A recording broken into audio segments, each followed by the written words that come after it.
And we decided to catch a bus home, because my car, I've got a Lancia, a three-wheeler. It's in the garage having the cellophane put back in the windows, you know. And we decided to catch a bus home.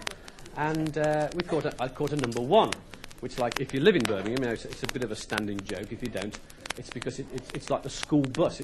There's a lot of schools on the number 1 route, you know. And the number 1 goes through a place called Moseley Village. Right, and there's a school at Moseley, which shall be nameless. And no, it's not. No, it's changed its name. It's now called Moseley Mixed. It's still all boys, but they call it Moseley Mixed. You figure that one out. I never had. Actually, because I used to go to Moseley Grammar as it was, you see, and it was a knockout school. That was a great school then, and really good. They got me 2 O-levels, so I mean, it's pretty good, you know. 17 years at school, I ended up with maths and art O-level. There's not a lot you can do with maths and art O-level. I was painting computers for about 4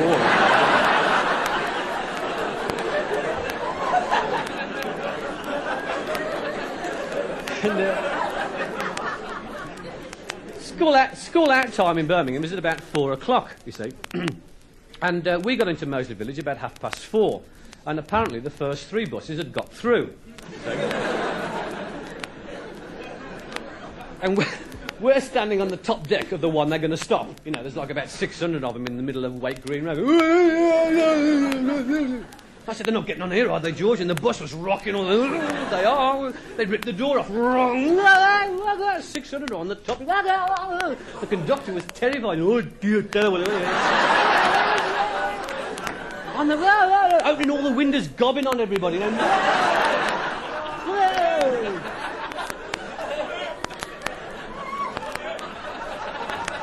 Me and George are in between the seats on the floor, you know. These kids go like with rulers in your ears. You know, want a joint, man? I don't eat meat.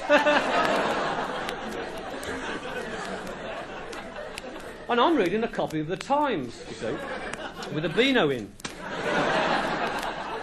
Old habits die. Well, I'd done the Times crossword. Oh, it's getting so easy these days. I've got it down to about 4 minutes. I mean, it's a bit easy, isn't it? It's always very impressive still doing it on the bus, you know. Blimey, he's good, isn't he? Must be a professor. I always leave it on the seat when I get off, and they pick it up and they start reading words like Woogle-humph-de-more.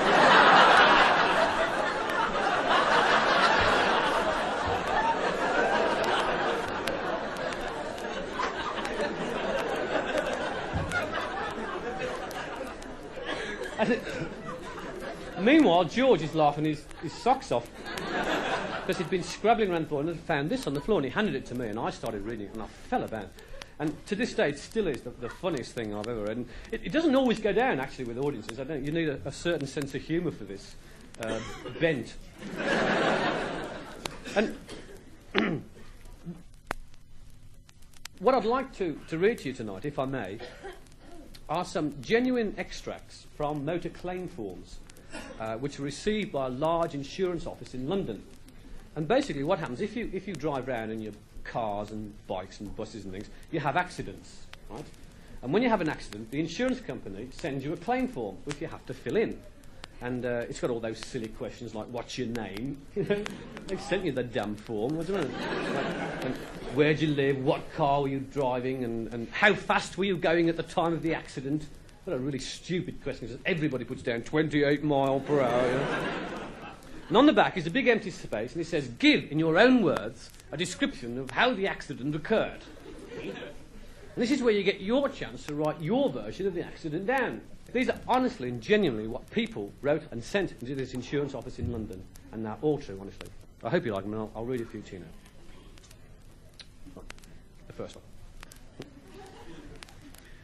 The accident was due to an invisible lorry narrowly missing me. I collided with a stationary tree coming in the other direction.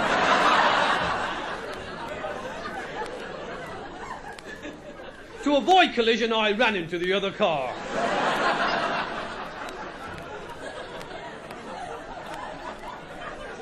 I was scraping my near side on the bank when the accident happened.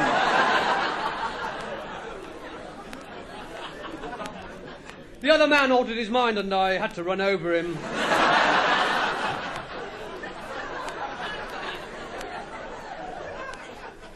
I bumped into the lamppost, which was obscured by human beings.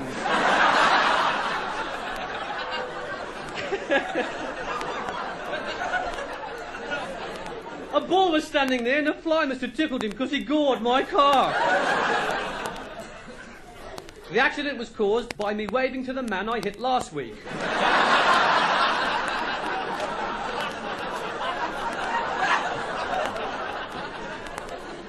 Coming home, I drove into the wrong house and collided with a tree I haven't got.